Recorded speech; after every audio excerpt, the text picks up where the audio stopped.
Can you see and hear me okay? Yep, absolutely. Cool. And it's Alexandre? Alexander is fine. Alexander. Okay. Yep. It's great to meet you. I'm a fan of your films. Thank you. I love the Texas Chainsaw Massacre. I watched the screener like three times already. Wow. Um, yeah, my wife's also a fan. She's not a horror fan, but she loves Texas Chainsaw Massacre. And she's like, we watched it the other night, and she's like, I could watch this again right now. Just like Wow. turn it back. But this is I believe slightly different from the documentaries you've done before to a certain degree. You got like five raconteurs telling like all these different sort of points of view coming at different angles. Tell Mhm. me about sequencing.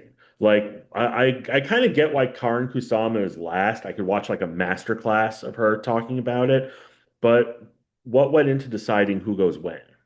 Well, that's a great question, and that's actually the real trick of making a film like this because you have, first of all, there's five chapters, right? So Mhm. you have to make sure that every single one is going to have a very distinct, unique point of view and a real story to tell, and that they're going to be compelling for 15, 18, 20 minutes. So that's consideration number one. Consideration number two is the fact that because the film mirrors the timeline of Texas Chainsaw, starting at high noon, it gets darker, we go into the night, and we come out at sunrise the following morning. The whole idea was that each chapter was going to be lit for a different time of day, which means that when you commit to someone, you also commit to the time of day. Therefore, you commit to where they're fitting within the sequence, and there's no room for error. I mean, if somebody gives you a great content for a great chapter that would be a great ending, but you light them for dusk, you're screwed. So it's really the kind. I mean, it's there's literally. I mean, as I like to say about this, there was no room for error in making this film. I can tell you that I love the idea of opening with Patton because, well, he He gets had you into it, like off he the gets you bat. into it. He's obviously supremely smart and funny and a huge cinephile and a massive fan of the Texas Chainsaw Massacre.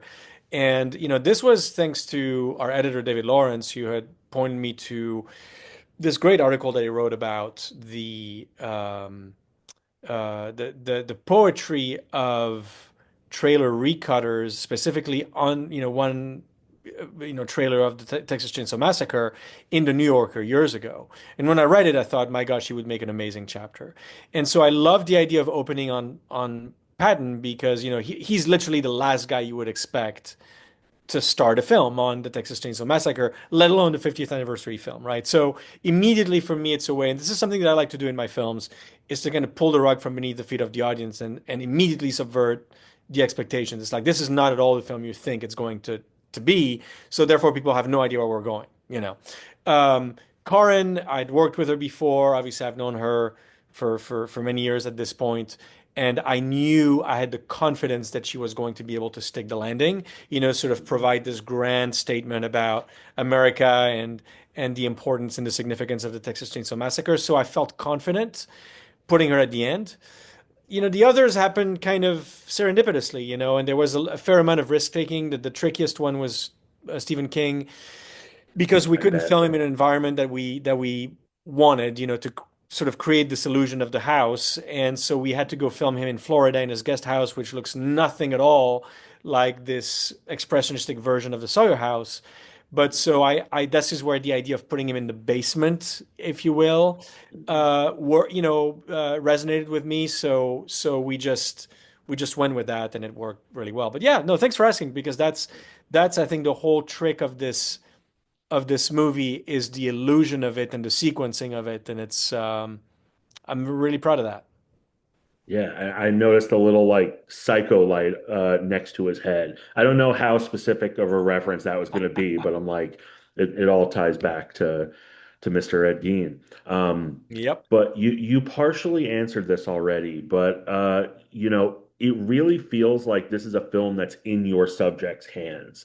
Like I love the B-roll. I love like the baby footage. Was that like someone's kid on set? Yeah, the beauty of working with the rights holders in this particular case is that we had access to the archive, we had access. I mean, there's still a lot of reels that we have where we were yet to uncover that I'm hoping we will. We've been talking about potentially making another film, which would be great.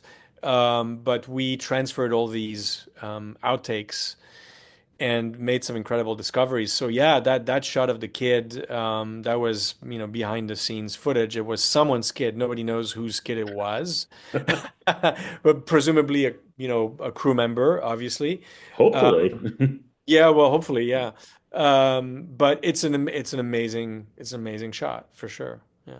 Yeah. So I was gonna say, um, who like it's in the movie's in your subject's hands, Yeah. but what happens if they're not giving you something you want, or they're going in a different direction than what you assumed you'd get from them? How long do you follow that trail before you have to veer back?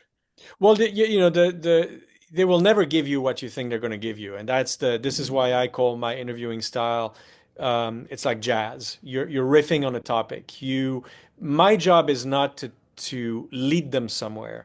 My job is to pay attention to where they subconsciously want to go. Mm. And so I don't think they necessarily know where they want to take me, but my job is to pay attention and start the moment they start getting excited about something to keep following that. And so the whole process is discovery. All I have to do, in a sense, is make sure that, this is someone who has thought long enough about Texas Chainsaw, who's passionate enough, who's articulate enough that they're going to be able to give me something no matter what.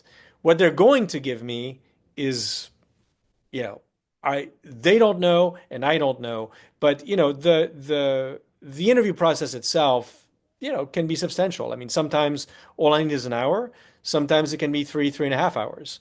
And so it really depends on where they're going, what they're giving me. But my job as a writer while this unfolds is getting a sense on my feet of what is their thesis, fleshing out the thesis as we go, and then realizing, okay, now I have enough material to turn that thesis into a chapter. And so these are things that are happening in real time. And again, there's not much room for error because once you're done with Stephen King and he walks away, it's not like you can call him a week later and say, "Oh, hey, Steve, I forgot this thing. Can we do it again?" There's Yeah. too much of a main accent on this word. Can you just do some ADR? Yeah, Yeah. yeah, exactly. You can't do that. So you got to be really, really on, when it happens in real time for sure. Yeah, well, you definitely seemed on it. And just something I noticed was that you have Takeshi Miike, who saw it in a theater accidentally. I love that Yeah, no, story. it's a great story. Yeah. And Yeah, and Alexandra Heller-Nicholas, who saw it on video. Were you specifically looking for different entry points from people as to like when they saw it? Because a lot of people in my yeah. generation saw it on video. Yeah, it became that very quickly. It's not the way that the film initially started to sort of take shape, but I became very interested in this idea of memory, and I'm getting more and more interested really now in the ways that a film can get under your skin, and um, and in realizing really truly that for this particular film and the subjects that I had picked, that the film got under their skin in many ways as a result of the format in which they were watching. Mhm. The Alexandra Heller-Nicholas chapter is magical because of the uniqueness of the Australian VHS. And her perception of the film, her relation to the film, are completely colored, no pun intended, by the by the yellow of that particular VHS. And Mhm. so, that's a unique experience. And so, in fact, that's what we're working on now with MPI, Dark Sky, and the wonderful, Kim Henkel and Ian Henkel and Pat Cassidy and the wonderful people at Exerbia is, when we're releasing Chain Reactions in on a beautiful 3 Blu-ray box set, I've actually, Which you I know, want on my shelf, by the way. well, thank you. You should but not so much for the film, but also because we're going to have 8 distinct transfers of the Texas Chainsaw Massacre, ranging from the 35 millimeter grindhouse to an abridged Super 8 to different kinds of VHS tapes to two different 16 millimeter prints, and they're all completely unique experiences. So that's what you're going to have when you purchase the disc of Chain Reactions. Wow, that's my Pretty God. cool. Yeah. I Yeah. believe we're almost out of time. I have a pitch for you that you could have for free. Okay. Just something Okay. that I thought of. Okay. One of my favorite horror films is Halloween, and years ago I said, if the guy who made 7852 could make a movie about just the ending of Halloween, like just those last shots. Like I think Okay. there's something there, but I'm not a Okay. filmmaker, but I was just it made me think I, specifically of you. I'll add it to the pile. I mean, I'm working on a Nosferatu film right now. I'm Oh. working, developing an Evil Dead thing, which is pretty wild. Working on a Vertigo film, working on a film about mafia in movies. So I've got a little bit of a backlog, but hey, I'm happy to add it to the list. It's there's a lot to do. There's a lot to Mhm. explore, not exclusively in horror, but obviously, as Mhm. you know, clearly I'm super passionate about horror and the importance of the genre. So I'm gonna keep championing that as much as I can. Awesome.